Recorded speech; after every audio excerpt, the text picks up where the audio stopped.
menjadi permaisurinya. Wow, betapa senangnya Putri Violeta dengan kabar itu. Putri menjadikan pernikahannya dengan sempurna, tentunya dengan tampil sangat cantik di pestanya. Ia merawat diri dari ujung kepala sampai ujung kaki. Ia mandi di danau kecil di belakang istana yang ditaburi dengan bunga yang sangat wangi. Ia mandi di danau itu 3 kali dalam sehari. Bayangkan teman-teman, 3 kali dalam sehari. Aku saja sepertinya mandi 2 kali dalam sehari. Itu pun kalau cuaca panas. Suatu sore hari, saat Putri Violeta mandi di danau itu, tiba-tiba ada burung yang melintas cepat di atas kepalanya. Dan burung itu mematuk hidungnya.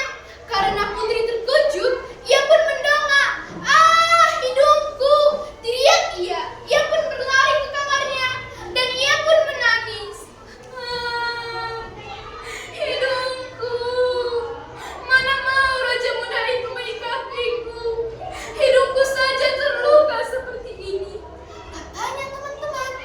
Ratu yang mendengar itu, ratu pun tersenyum dan menghampiri Putri.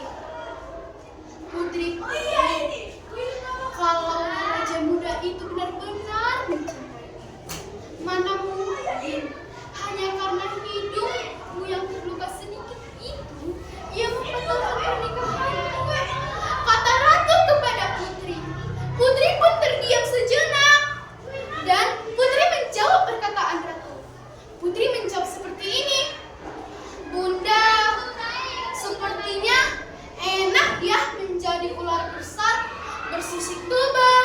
Luka sedikit pun pasti tertutupi dengan sisiknya yang tebal itu," kata Putri kepada ratu. Ratu pun terkejut dengan apa yang dikatakan putrinya. Sebelum ratu sempat berkata apa-apa dan menjawab perkataan Putri, tiba-tiba langit bergemuruh, angin dan petir berbunyi kuat.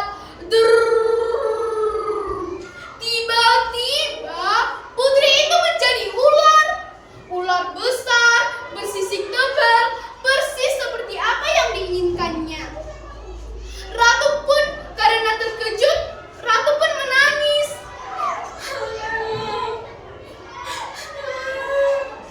"Putriku, apa yang sudah engkau perbuat? Bukannya sudah berulang kali ibu menasihatimu? Mengapa engkau tidak pernah mendengarnya?"